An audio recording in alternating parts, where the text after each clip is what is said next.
Hello, everyone. Good evening and welcome to my show.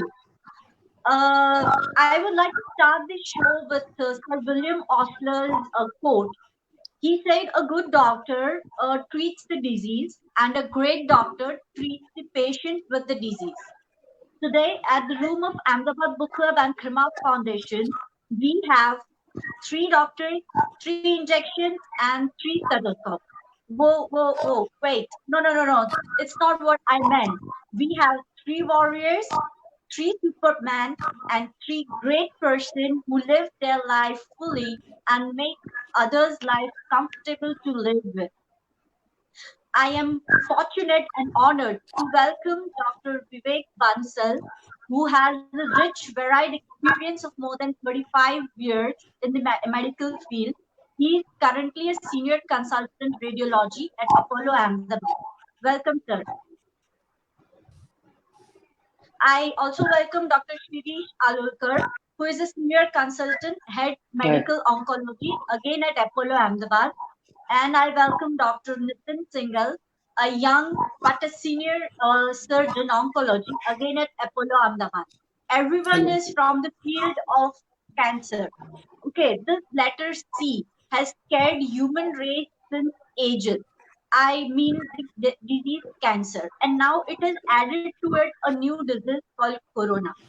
So today, my co-anchor, Dr. Sashikant Bhagat, who is a media mentor at Ahmedabad Book Club, and I, your friend and host, Kosha, secretary at Ahmedabad Book Club, will be conversing with these three great humans about the prevention of the disease, precautions of the disease, as well as their life mantras of being happy. So I welcome all my viewers on behalf of Ahmedabad Book Club, Karma Foundation, Dr. Sashikant, and myself, and all the three doctors. Looking forward for a lively conversation with you three. Welcome. Thank you. Welcome you all. Thank you. Thank you. Okay, my viewers today might be wondering that why not authors and why all these three doctors, disease, cancer, suddenly.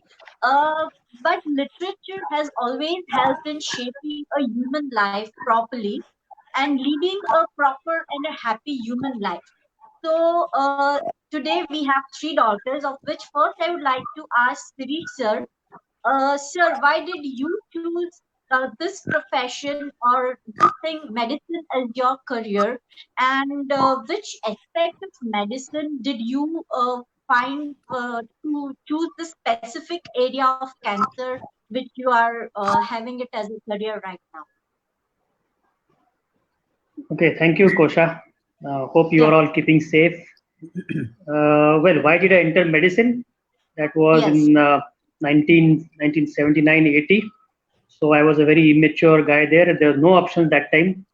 Like you have all No. these media options, and I mean there are nothing. You just do for get good marks. You ask your parents, "Kya karne ka?" I said engineering, medicine. That's all. Finished. Because I was in the science stream, there was only two options. So I entered Okay. medicine, that's all. So, And and why did I yeah, enter oncology afterwards? yeah, To answer your second part of the question, again, a yes. chance.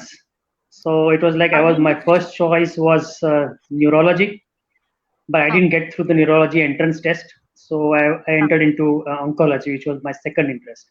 So that is how I Okay. am where I am today.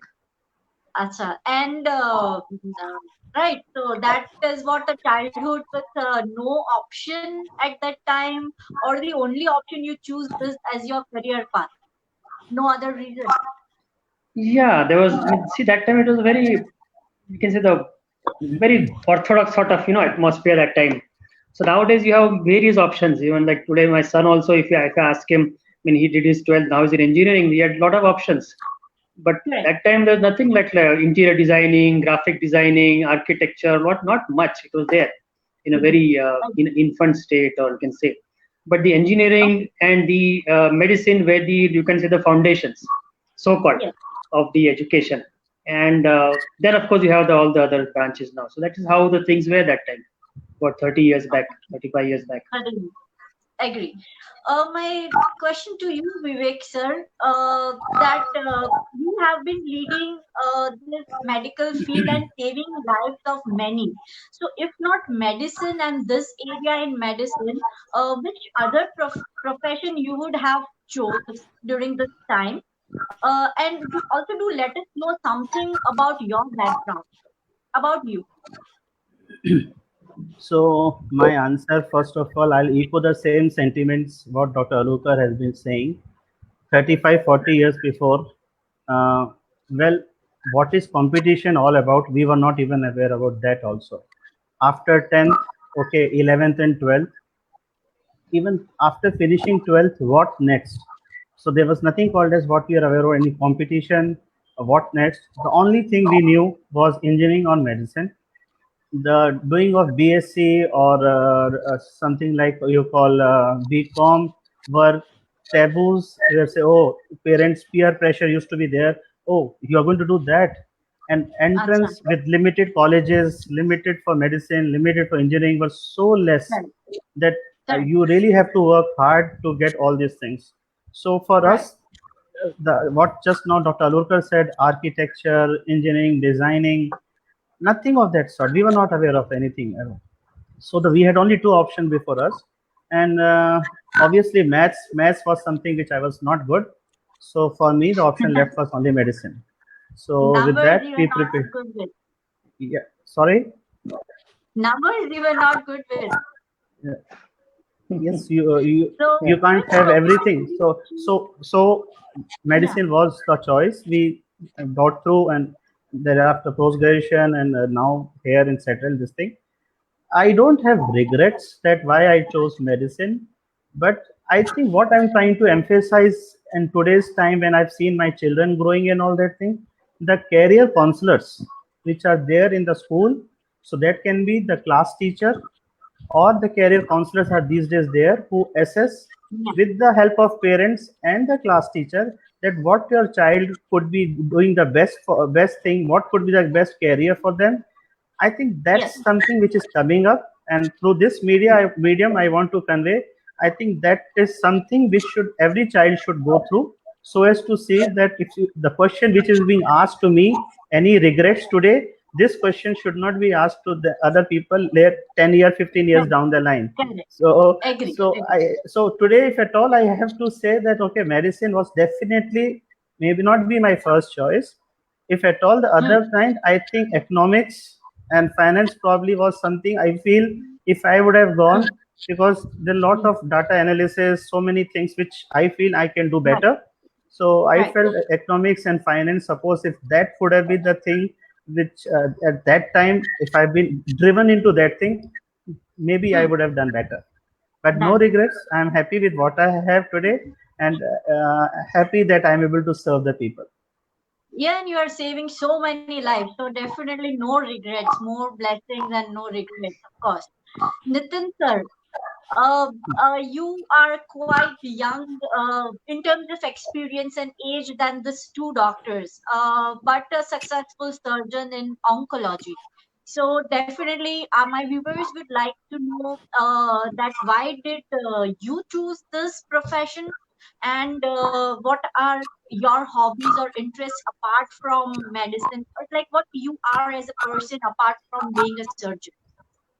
Hi, Kosha. You are calling us oldies, huh, Kosha? You're calling us oldies, Slowly, then. slowly and surely, I'll I'll have to also meet you join that. but afterwards. your age Yeah, Nitin, carry on. relates to Sorry. me. Slowly and But surely, your I'm age also Yeah, joining the carry list. on, Chair. Yeah. So, Kosha, as both sir have already mentioned that they did not have much of choices, I would yeah, say they were 35 years back. They did not have choices. 20 years, when it came to me, it was around 20 years back, and I would say the true. answer was for me too. I come from a middle class, upper middle class family, and the safest bet during our times also was for family like that would be either engineering or a medical profession wherein you can have a decent lifestyle. So practically speaking, when I asked my parents, these were the two options offered to me, and my parents were very keen on seeing me as a doctor. So I never gave it a second thought. That's how I ended up being a doctor. Although when I finished my 12th, I had both the options with me. I got selected for engineering as well as medicine at the same time. I was getting colleges for both the things, but I ended up choosing medicine as I didn't have my brain at that time, so I chose whatever my parents suggested me to. Okay. And what So, you are apart Kosha, from surgeon? Would like to know a little about you. So basically, I'm a guy who like a lot of adventure, and in my younger days, I would say I'm getting older. But younger days, I was a avid sports lover, and I was into sports in a very very big way. And I actually wanted, if I had my wishes, I would have entered into sports. I would have made sports as a profession. But 2000, the time, in early 2000, late 90s, you also know sports was meant for only few people. Who people used to have mindset that if you don't have the right connections, you will not make it big. Right. So you'll end up Right. crashed and you'll be good for nothing. So that is how I had to leave that dream of mine, and ultimately ended up being what I am today. Okay. Kosha, So if I may add yes, for sir. a minute. Life was so simple that time. I remember, just to give you an example, when I cleared my 12th exam. So I went to the school on a cycle. After naturally we don't have any bikes or anything that time. So went to the school, got my mark sheet, and it was quite good marks. I mean, that time it was 84%, which was quite high. So I was among the top 100 of the Gujarat state, in English medium that time. So I then Super. came back home. Parents were waiting, silently. Kya hua? I was very serious. Usually I'm a very quiet and sort of guy. So when I entered the house, my parents, sister, my elder sister, mother, they are waiting. Kya hua, kya hua? I not talking. So I calmly came, put my bike, stand पर रख दिया, went home, removed my shoes, and they were asking kya hua, kya hua. Then ultimately I told them the marks. So everyone was happy. So it was very simple sort of life, no hard competition, that sort of thing. Yeah, tell me. Correct. So I'm glad you. Yes, sir. Kosha, I have to add Yeah. one thing. Sir, I see Yeah. that, Vivek sir and Shri sir, you counting us that we are the older. I said, sir, I have a very compliment to give you. The nature and the profession have created two lions. The nature has created one lion who protects the entire jungle and forest, right? And the doctor, like you are the protector of the humanity. So doctors, lion never gets old. Day by day, younger and younger. Younger and younger. And I'm very Yep. glad that all three of you, readily accepted that be it any profession, we ultimately work for a living a good and comfortable lifestyle and to earn money. Like that may not be the primary object, but definitely earning money and living a lifestyle is an objective behind our working. Okay, Shirish sir, what are your views on effective listening and communication skills that is required for your practice? By this, I do not mean marketing. I just mean the communication between patient and the doctor. Can you repeat your question? It was getting disconnected in between. Okay, I hope I'm clear now. Yeah.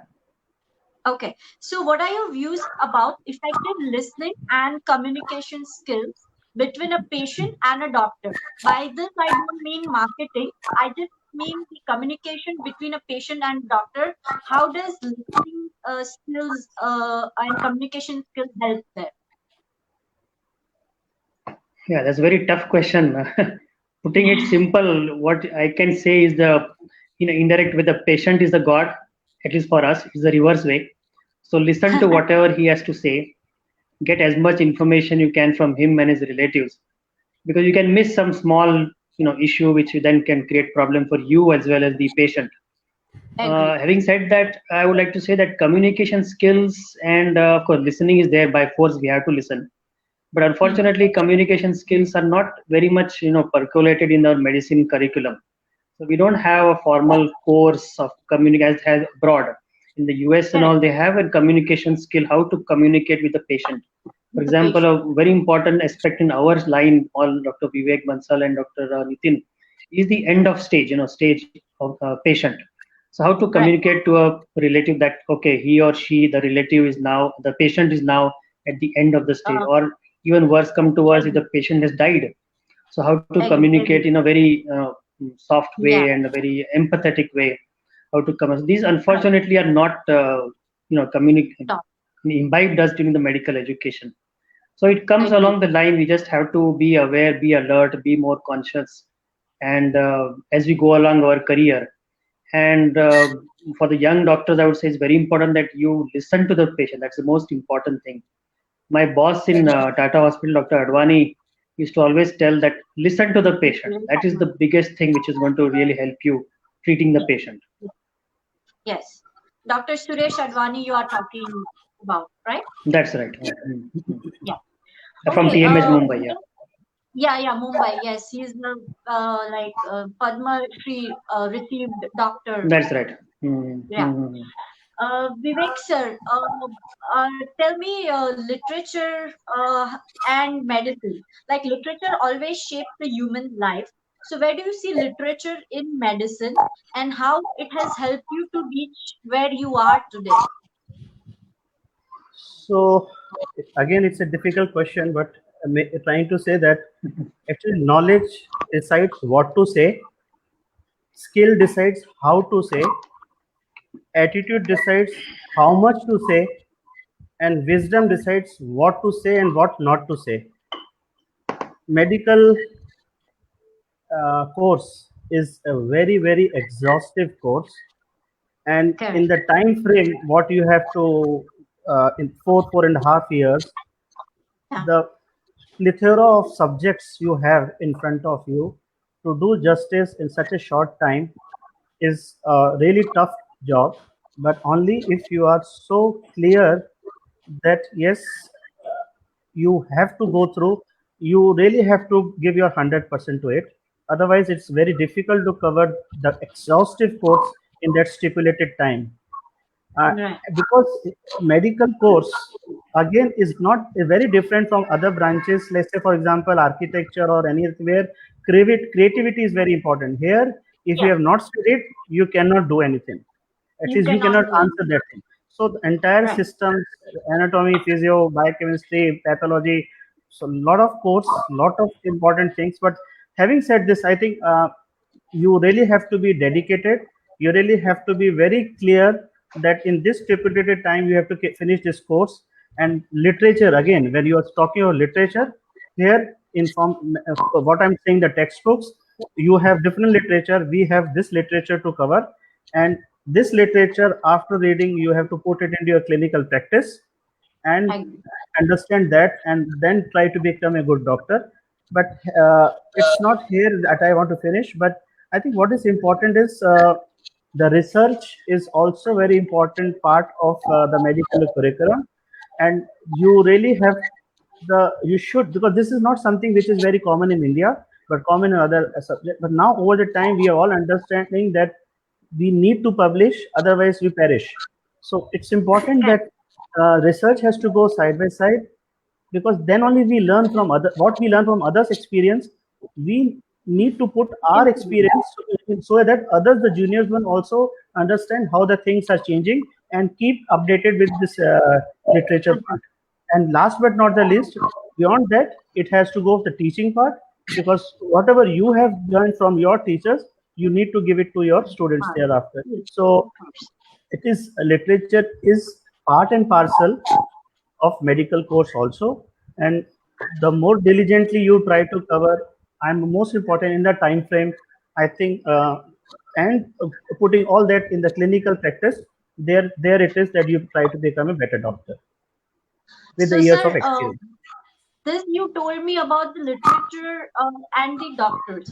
I would like to know that what are the literature which a general public should read to get awareness about the disease or something like that. Are there any specific literature? Kosha, let me add another point to it. I'll ask all the panel members, Sirisha, Ritinji, Dr. Vivek Bansal. You talked about the scientific literature part. What about the psychological and sociological literature when we talk about the society, when we talk about the psychology, when we talk about the film and music and everything? We know that the story is everything. So all these sort of things, how you keep interest yourself and keep reading and watching and listening and talking about this general literature point of view. Yeah. So Dr. Alukar just said psychology and these are not a part of our curriculum as of now. But I think this has to come in because we learn it from our seniors. But psychology per se is not a part of our curriculum. So we learn it over the time. We learn it how to deal with the patient. And I think we need to understand their psyche. It's a big lacune. It's a big lacune from the time what we have done in the past. Today also, I don't see that is a part of our curriculum. But I think this plays a very big role when it comes to handling the patient well. Shirish sir? Yes. You had mentioned about psychology part. I mean the general literature kind of things. Okay, general literature. I thought you were only saying psychology part. Okay. Okay. See, one thing is there about. Yeah, Kosha. Yes. No. Carry on, please. Okay, as far as the general literature, I'm not talking about medical literature and doctors are concerned. When we were there, when during our times, young time, when we had a little more time in our hands, maybe now also we have some time now, because as Kosha said, we are now the senior people, the oldies, so we're now getting time to read some things. So someone like Nitin will not have time to read because always rushing around operating here. Sir, okay, as far as this literature. So as far as literature is concerned, yeah, definitely, what is said that reading maketh a man. So unfortunately, I would like to say in Gujarat, I'm talking of Gujarat, reading outside the curriculum, good literature, good books is not a very in thing here because somehow even patients, doctors, as a general public, they're not really doing much of literature or reading many things, any books as such. Even online also. And for that matter, I think what you people are doing in the Ahmedabad Book Club is a good thing. So at least it creates some awareness about the literature and books and all. That is what is unfortunately missing compared to our like engineering friends, which I have. They have a vast reading of anything else because they don't have to read engineering to pass it. They can read in the last. They can read in the last 2 or 3 days and clear the exams. Unfortunately, in our medical education, that's a different thing. I'm not talking about that. But that is how our friends used to say, "Arey, kya itna padhte ho? What are you reading so much? Whole day you are pouring in those big textbooks." So these guys are all married earlier. They're settled with families, having evening tea cup with their wives. When we were in the wards, those stinking medical wards, treating patients, sweating it out there. And they were reading literature that time, good books, telling us, "Arey, wo padha ki nahi? Did you read that novel? Did you read this novel?" So that is what I think I personally miss a lot of now. I'm gradually catching up with that. And it's basically ultimately your own interest, which ultimately makes you read. So, I don't know what to add on to it. I want to ask you something else. You are a surgeon, and the people coming to you are definitely health stressed out, okay, and with very less hope, very much scared. So how do you cope up with that stress as well as in your personal life also maybe having, I mean, no one's life is perfect, so that also might be having some stress. So how do you balance it and how do you cope up with the personal stress and your professional life? So I owe this basically to my training to my alma mater, Tata, where 4 years when I spent the 4 years which I spent over there, I was subjected to all sort of situations, whichever one can imagine of. To be very honest, I used to dislike and hate it like anything when I initially entered Tata.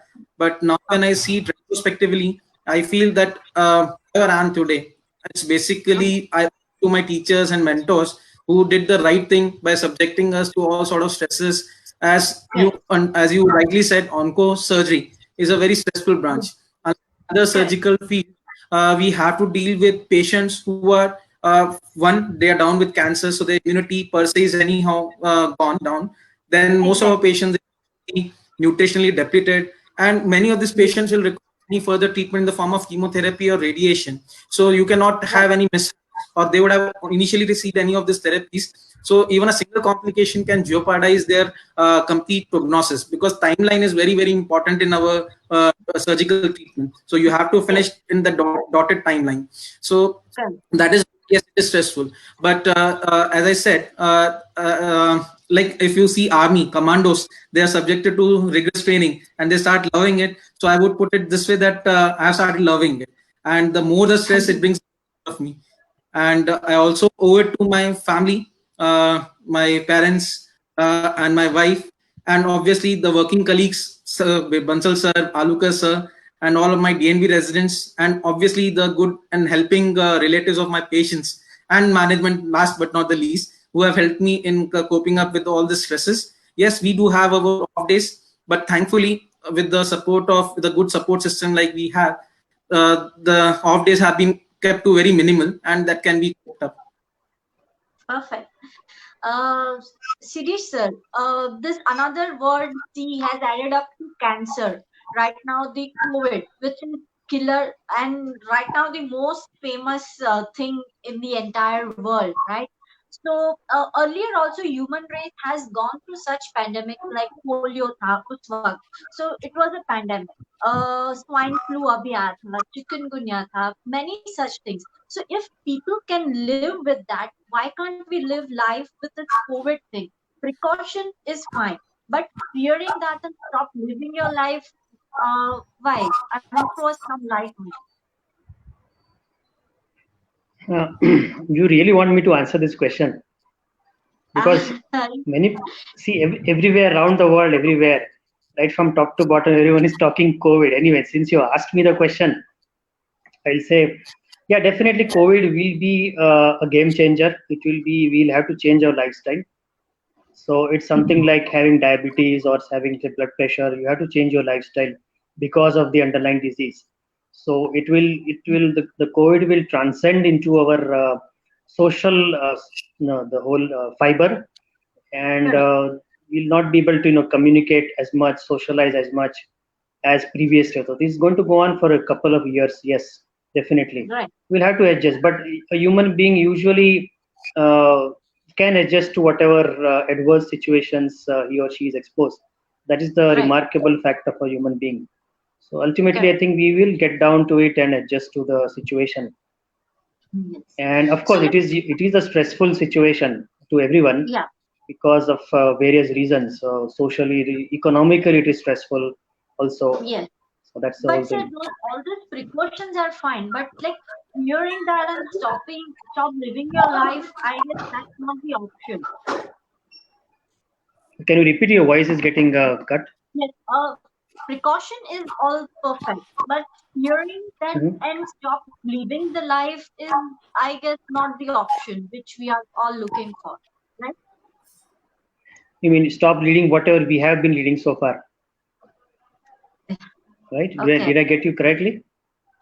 Did I No. get you correctly? Yeah. No. I meant was we should not stop living life with the fear, but we should live with precaution. Yes. Yeah. Of course. So see, basically what I'm saying is going to change our lifestyle. It's going Yes. to change our lifestyle day to day. Is going to change how we travel, where we travel, Yes. whether domestic or international. Everything is going to change. Yes. So definitely it will change. It will be a big game changer. There's Vivek no sir, option. There's no two doubts about that.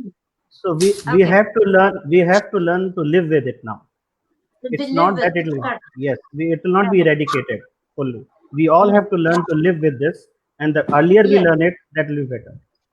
Terrible bad. But sir, during this corona period, Vivek sir, people generally feel that doctors will not treat you with other disease, or the other disease can wait and like treated later on. But because of it, the initial symptoms of the other disease, gets severe. So tell us something about it. So I will try to first divide two parts: cancer and non-cancer patients. And those who are having the corona infection, they are asymptomatic or they are symptomatic. So when it comes to non-cancer patients, asymptomatic patients, we are anyhow they can be operated or treated anything, not an issue at all. Yes.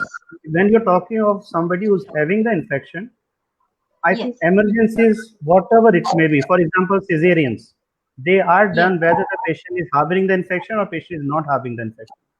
Right. Same way Right. for surgeries also, for cancer surgeries, for example, I think we are trying to see for a patient who has a COVID test negative. Dr. Nathan will agree with me. He has operated a good number of patients in the last week or 10 days time. So it Correct. is not that these patients are not treated. Problem is where, for example, when you have a load of 100, 150 patients on radiation machine, there we'll have to optimize. Can we reduce the total duration of time and give the same dose without compromising on the overall control probability? Yes. So therefore, Overall. we play in some way so as to see that the treatment is not affected. And yes, if we know this patient is having definitely COVID positive, 10 to 12 days delay, the incubation period is over, then we can start their treatment. If it is so Right. urgent, one can give some sort of metronomic therapy to them, and somehow the progress of the disease can be stopped. But no way we have stopped the treatment of any patient during during this COVID time. So Right. would be wrong that because sometimes the problem is where the load is so phenomenal of non-COVID and non-cancer and cancer patients. There one has to prioritize which patients can be taken earlier and which patients can be without affecting in any way their control or anything for that matter. Last Correct. part of this part is everybody has to understand the medical workers, may be doctor to the technician or nursing, they play important part, so they have to be very much taking all the precautions so that they don't get infected, otherwise the entire Correct. treatment gets affected thereafter. So it's a Yes. play Of from course. many factors: infrastructure, facilities, patient's degree of symptoms. So many factors come into play to decide which patient can No. continue the treatment or some patients can be deferred some treatment, but without Right. affecting their control in any way. Overall effect. Can I add a Perfect. little bit? Yeah. Yes, sir. Yes, sir. Can I add a little bit? To adding to your question, Kosha, that what happens to the other patients, non-oncology patients? Where are they going? Are they coming or not? Thing is, it is very surprising, although it's not documented here. The number of heart attacks are less in spite of this. Now, number of heart attacks should not decrease irrespective of COVID or not, because that population is going to be there. The number of course, accidents is understandable because now people are less on the roads. So the number of heart attacks are less. The number of strokes are less. Strokes means paralysis, neurological strokes. So so where are all those patients going? The number of angioplasties is less. Number of stentings are going down. The number of knee Right. replacements by orthopedic surgeons is less, much less. Of course, that's a planned So, sir, procedure. But as far as are they the postponing yeah, the well, treatment? knee replacement Are to a they- large extent, yes. But what about heart attacks? You can't postpone the treatment for heart Yes, attack. you cannot postpone. It's Correct. a life saving. That, but then where are the number of patients going then? What is happening to them? So that is a mystery. Still, no one has been able to explain. Not that they are not being treated; they are just not coming for treatment. That's the problem. Correct. I Correct. have a question. I have a question to all three, but particularly I like to know first from Dr. Kim. In this lockdown period, we have read a lot of articles saying that when the people are using this sanitizer and alcoholic product to wash their hands and everything. So that might also create a little bit of a skin problem, could be linked to the cancer. So this sort of articles we have read in the newspaper and in media. So how do you see such information that is trying to during this 65 days of the national lockdown? Is it true? I mean, applying so much of alcoholic sanitizer and other things will create so much of problem on the skin, especially it leads to the cancer. Dr. Nitin particularly. See, excess of anything is bad. That is what I would say. If you are subjecting your skin to all these irritants, basically sanitizers are a sort of irritants only because they are alcohol based, and the type of sanitizers which we have, they are all 70% based alcohol based sort of a thing which are available in the market. So yes, subjecting them to like if somebody keeps keep their hand poured into it, then you cannot expect it that their hands will be normal. But by doing normal sanitization, like say after wash, the way we do it routinely, then I don't think so there should be a problem.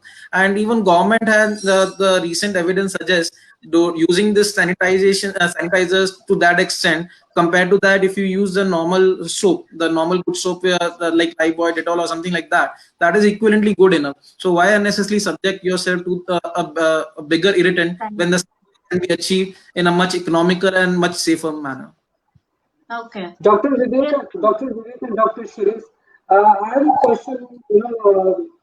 The government has issued an advisory and saying that the children and senior citizens are very vulnerable to affect this COVID virus, coronavirus. And being a doctor, being a senior most doctor, and you are also 24/7 active as a corona warrior to treat the people, treat the patient. How do you see this advisory during this lockdown? So being a senior most doctor, being a little aged, did affect you? Did this thing affected you? And how you followed this advisory? And what is the point that you like to say to all of us, including the children and the senior citizens? Yeah, Vivek, you can go. So I think everywhere it comes to as much precaution as possible. So with adequate precaution, yes, the concerns were there. As a doctors, we had to visit. We are visiting our hospitals. I think what we are trying to optimize in our way possible is that as such the workload in any hospital has reduced because patients are afraid to come to the hospital. So we are also reduce our duration of time visiting the hospital and everything, taking adequate precautions as whatever is possible. And if at all we have any early symptoms, we had doctors getting this infection, junior doctors and everything. So what is important is any early symptoms. I think it's important they should not be hidden, and the management is cooperative enough to get their tests done at the earliest. And if at all they are positive, the treatments can be given. Having said this, I think we are doing whatever possible in this difficult times for our patients, and none of the patients' treatment in any way is getting affected in lieu of doctor's absence or anything. But yes, if at all you're talking of diabetic, elderly doctors, diabetics, this and that, I think they have to observe extra precautions, children also for that matter. And we that is why the optimizing of time and duties between the doctors and everything. All right. Nitin sir, I have a question for you. Tell us something about patient relation with the doctor. Like at times people come to doctor but hide few information, or they give they part certain information only. So tell us how much it is important to give the entire information between a patient and doctor. Similar kind of question we received from the audience. Rupal Maru has said the same thing, and this question is in front of everyone, right? Doctors are often given a good life status in our country, and that's not without a good reason. Though if we talk about today, there are many doctors who are not particularly ethical. However, there are many who understand the true worth and value of the profession that they have chosen. Yeah, Dr. Nitin, go ahead. Nitin sir, can you please answer that question as well as my question? So I will avoid the second one. I'll choose to answer the first one. Okay. So coming to... So we have paucity of time, so we have to answer them faster. Yes. So coming to doctor-patient relationship, now it is very imperative that the doctor, the patient should be 100%, patient and the relatives should be 100% transparent with the doctors when they visit for any disease, leave it cancer, maybe any smallest possible disease, because you never know that the piece of information which you might be hiding might bring a big amount of difference to the outcome. I'll give you a classical example. If we go into this COVID crisis only, initially people were hiding their history of COVID exposure or their visit to places where there were active cases, and that lead to more positive cases coming up, doctors getting positive, and even the patients having a worse outcome, like they were not treated at the right time for the COVID symptoms per se, because they were thinking of Correct. other diagnosis. Similarly, when Correct. we talk about oncology, as I said, most of our patients are middle-aged or elderly, so it is very, very common to have any sort of comorbidities associated with them, and people sometimes think if they hide it, then probably doctor is going to charge more, or somebody is going to do some take it as their undue advantage. But one needs to understand that in world, if I'm correct, there are three people from whom you should not hide any information.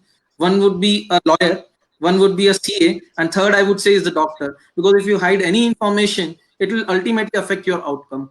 A classical Correct. example, sir would Aluka sir knows about this thing. It's a common patient with me and sir were treating. So this lady, she was operated by me for C endometrium. Now this lady, although C endometrium, we know diabetes and hypertension, it's a common comorbidity. So that history we always take. But patients, it's very common for oncological patients to not tell about their psychiatric history, like they were on antidepressant and antipsychotics. So this lady whom we operated, she was on chronic antidepressant and antipsychotics for more than 20 years. And since we were not aware of surgery, she started developing funny symptoms. Her heartbeat started rising tremendously, and we were actually were worrying what exactly is going wrong with this lady. But then when we could not find any possible explanation to this, we went through all her medical history, prior medical history, and then we found that suddenly, because of the stoppage of those medications, which she was taking over 2 decades, that has been stopped, and that was not informed to us. That is why she was having those symptoms. The moment we started, next day, the patient was absolutely fine. So that's why I believe that the patient needs to share the entire details in complete with complete integrity. It's for their own benefit. Agree. Agree. Vivek sir, I have another question for you. Is it possible that patients are not convinced with the first, doctor-patient conversation, so they go for a second opinion or to the second doctor for another opinion? All that is fine, but what about the Google and Baba and all those stuff? What you have to say about it? So I think I will like to say, the patient coming to me, I'm not knowing whether I'm the third or fourth or fifth doctor for him. They have the Agree. right to choose. They have the right to choose and take the n number of opinions. But in my 30 years of journey, I feel these are the confused patients who are not able to interpret the right information, whether it is from Google or from any other sources. So it's important that just for what just now Dr. Alurkar said about effective communication and listening, I think first listen to them very carefully, what actually they have understood from other team of doctors, understand where their confusion lies. uh, then I think most important today is that you need to guide them according to the guidelines which they are trying to, we are going to tell them that this is the type of treatment I'm recommending for you, and these are the guidelines. And last but not the least, I'm trying to be brief because of the paucity of time. Well, most important, I think the whenever you are in an institute, you have the tumor boards where all the specialists sit together and decide what could be the line of management for these patients. So you get Correct. a more refined opinion for all these patients, and hence you are a, whether it is third, fourth opinion or something. It's important you tell the right path to follow. There was a question coming from some Rupal about the ethical part, this and that. I Right. think what I wanted to just add a word that ethics is something, I think the judgment lies on the client side only.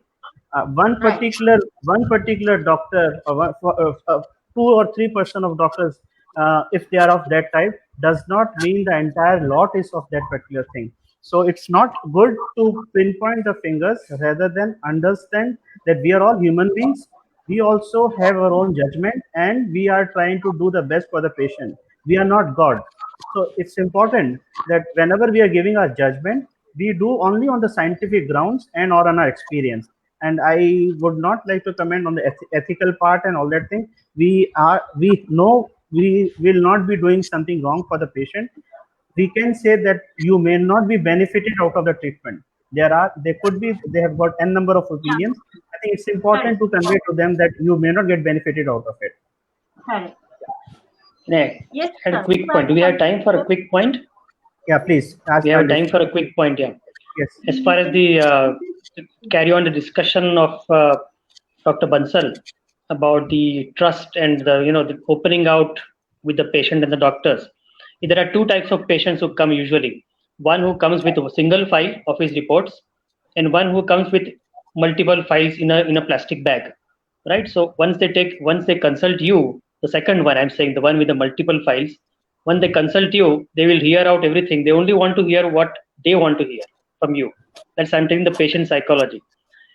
They bring out one file who they have shown to someone else. They bring out a second file. They bring out a third file and a fourth file, so on. So they have gone through multiple filters of doctors, and you are like on the fifth or sixth in the line of the doctor. So that is what ultimately says that patient doesn't have trust with the doctor. That is a risky patient. That's how we usually do. The one other patient who says, "Aapko jo karna ho karo. You are our end point and the first point. Do whatever you want, and we trust you." That is a patient who usually does better for whatever reasons. Yeah, Ritin, you wanted to add something. And too many cooks spoil the broth. Too many cooks spoil the broth. So it is that patient who actually gets it rightly. That is what I was about to say. Now, taking second opinion, third opinion is not bad. Actually, it is a good thing that you want to take more multiple opinions because you want to better understand your treatment. But the problem is that in a country, except for a small subset of patients who actually want to do it for this reason, most of the people do it for the reason as Alukas has said. They want to hear what they want to hear, and they want to believe that what they think is the right thing, that is the right treatment option, and the whomsoever the doctor option is the correct doctor. And that is why this question and everything is not a very correct question, because if I am giving a treatment option which may be correct scientifically and it does not suits the mindset of the patient, he will tell me that I am an unethical doctor, because that is not a particular mindset. At the same time, the other doctor who might not be giving the right treatment, but it suits his point of view, then that doctor becomes suddenly ethical. Later on, if he gets complication and everything, yes, then later on he will think that it is unethical. So the doctor which was unethical to start with will become ethical later on, and the doctor which was ethical to start with will become unethical later on. So that is a tragedy of our Indian system. Yeah, so that brings me up with the another question that annual checkups, people still in our country, especially in India, don't take it very seriously. They say આપણે તો કઈ થવાનું નથી, આ તો પૈસા waste કરવાની વાત છે, right? This is what is their opinion. So do tell us that how it is important in terms of cancer to know the early like symptoms, or in any other disease also, annual checkups. So certain cancers, as we all know, are amenable to screening. Screening is basically detecting the disease till the time it has not manifested. It is not or basically pricking it. That is the correct definition of screening. But most of the time, what we end up doing is actually detecting the disease at an earlier stage. That is what screening actually is seen in day-to-day practice.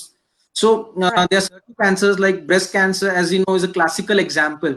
If we see years, say 2 decades back, patients with breast cancer not having that good survival. But now we see breast cancer patients, they are having very, very good survival. The reason for that is the awareness that has been generated, and because of that, the patients are coming early, and that is why they are treated in a better way. Similarly, cervical cancer, pap smear screening and the colposcopy, that has led to early detection.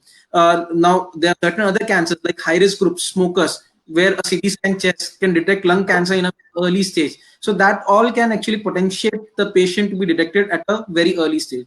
Now what happens is, because of the I would say a mindset or the ignorance, people tend to think, okay, if we don't do it, nothing is going to happen, and if at all it is going to happen, it is going to happen. So what's the fun of doing it, unnecessarily wasting money? So what I need to tell the people is, see, if you get diagnosed late at a later stage, one, your prognosis is screwed up. Secondly, even if your prognosis is not we don't keep the prognosis apart, your treatment options, they are going to be much more riskier or advanced one, and you're spend actually much more than what you would have initially spent on your initial treatment. So please get out of this mindset, and especially those who are at high risk, like those who have family history of cancers, and those who are high risk because of their habits. they should actually not take this annual checkups as a light thing, and they should be the more therapy based population subset where we should be propagating this habit. Right. Sirish sir, today there is a trend of physical fitness, diet and all this. So do tell us, like what about some mental health thing, how it is important for cancer patients. Difficult question. See, patients are already bogged down by the diagnosis, number one. Secondly, they're Right. bogged down by the social stigma. Thirdly, the economic aspects of treatment. So these are all the stressful factors coming up when the patient is diagnosed. It literally rips into the social life of the patient and the whole family once you have a diagnosis of cancer.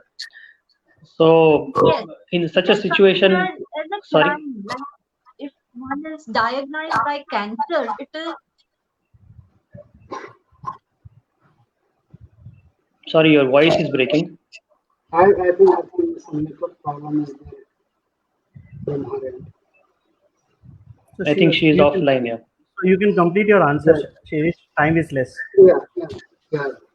Yeah, Shirish, you can continue. Yeah. What was the question? Tell me again. About the diet.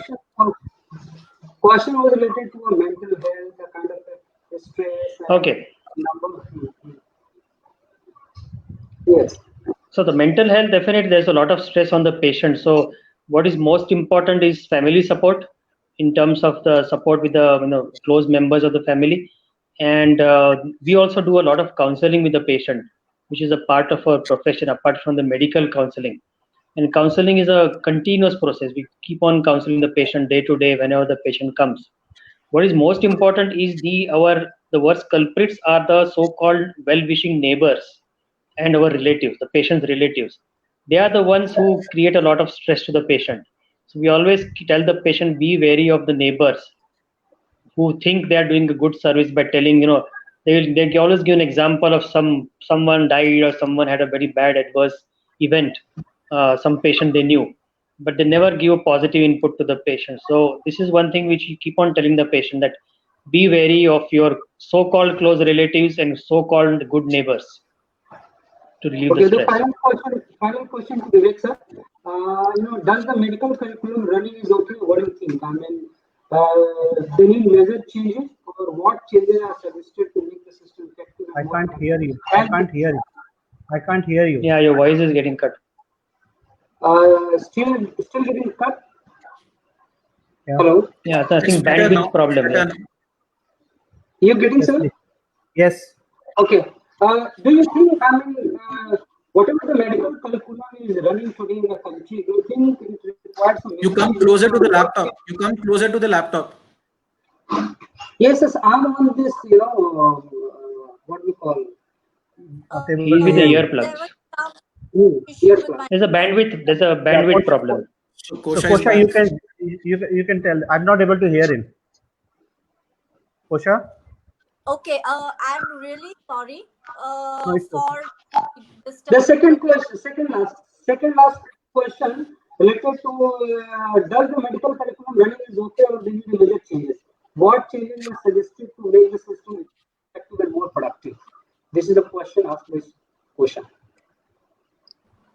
The second last sir. Hello. You are asking Hello? me that medical curriculum? Sir, yeah, medical curriculum. Sir, you getting now?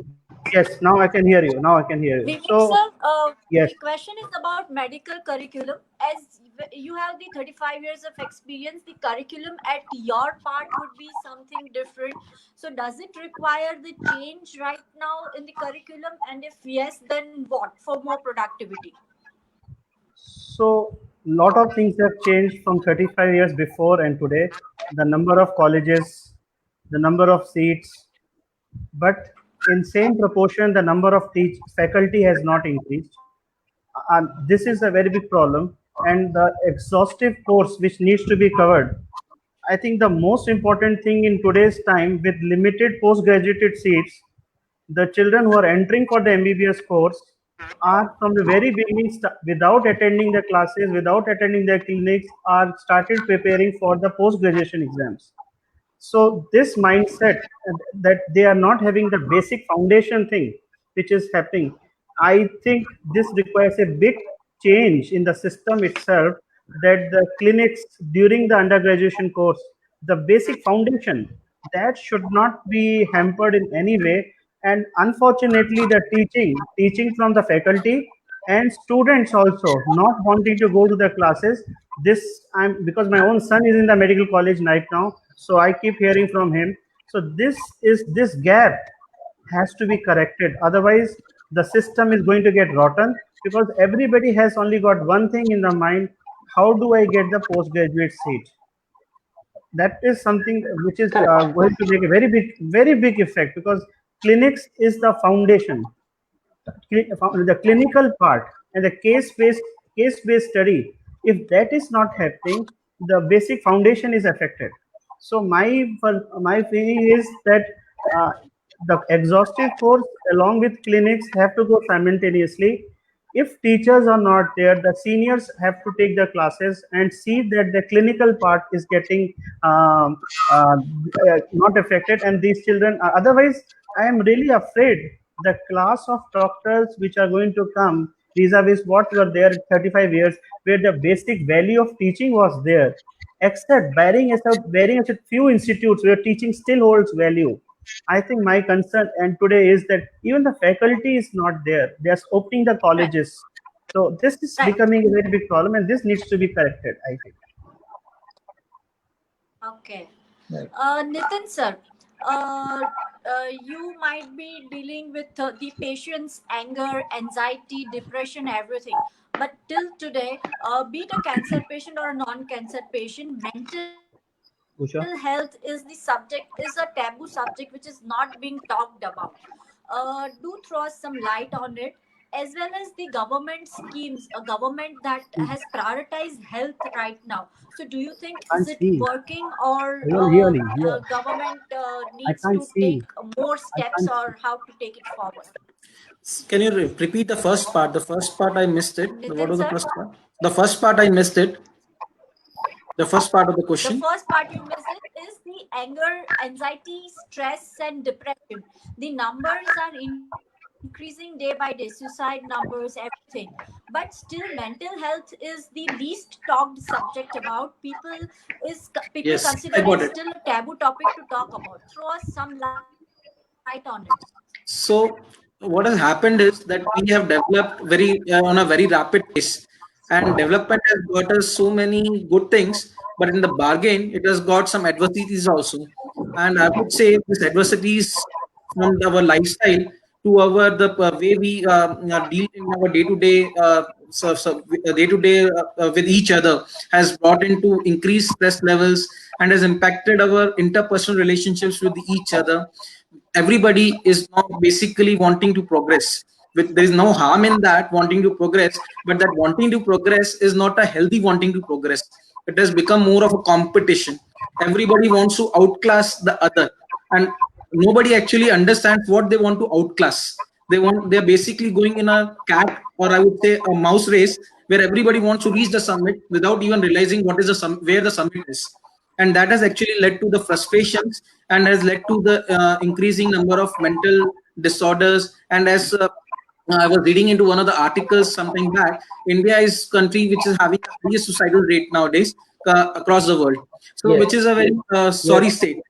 And I think that as a society, we need to really sit back and think over it, that where are we heading to? Is it it's the time that we our country, which in which the average I would say age is much lesser than compared to the developed world. So youth is our strength, and if this youth is getting unused and is being actually not sensed in a right manner, and they acquire this mental health, so will not get the desired productivity which we aim to. So we need to actually to talk about this mental health in a more objective manner. Now, coming to your second question regarding the health schemes which the government has provided.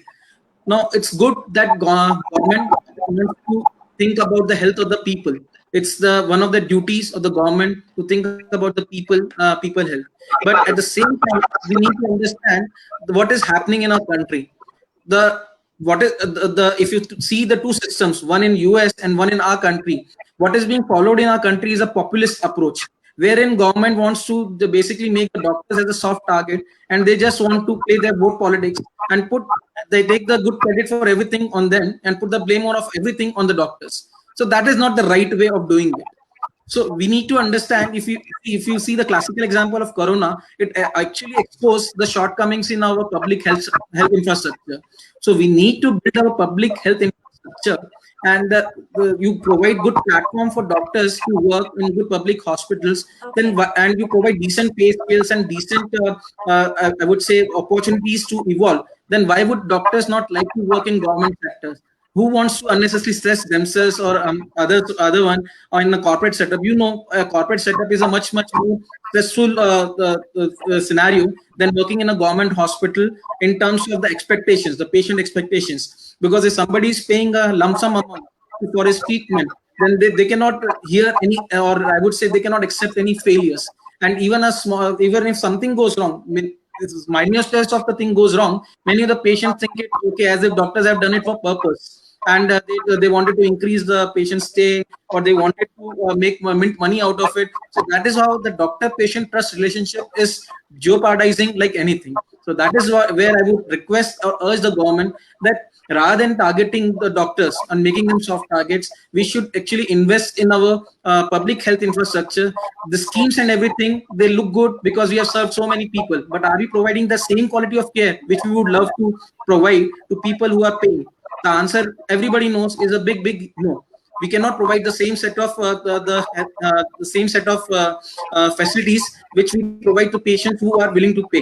So if that is not the case, then we are not doing the ideal thing. So to make it ideal, we should bridge the gap, and we should try to make the government develop infrastructure so that irrespective of the economic status, irrespective of the barriers of village or cities, everybody gets the same good quality of healthcare, just like many other developed countries.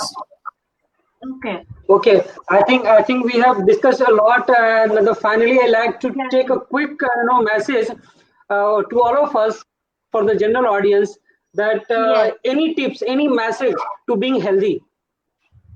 Sir, Vivek sir. Vivek, sir, I would like you to tell the audience and viewers about what happiness means to you and how one can attend. And after that, Nitin sir and Alka sir, please add something on it so that our viewers can know how a medical person can also lead a normal life and is a normal human being. Happy So, life, you say. Okay. happiness. I think I'll just take 1 minute in that. I'll be very short. There in a major show in US, people were asked, "What is happiness to you?" So a good number of proportion patients people said money, and a lot of people said fame. But I then this study, which major study from Harvard was quoted. This is one of the largest and the most highest duration, 75 years of study on how or what makes the people happy about. And they have done extensive research. A lot of research has gone into that. Still, it is continuing.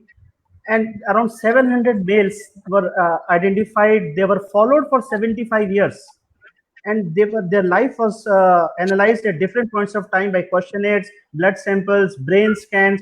And what has come out of that, three important points I'll conclude with, that is social connection is better for health and well-being, and conversely loneliness kills. So more you are socially connected, I think that is the biggest wealth you are going to create for yourself. The next important thing is, what is the quality of the close connections? So you're staying in husband wife staying in a house but staying in a different room. I think that's not where you're talking of a good connectivity.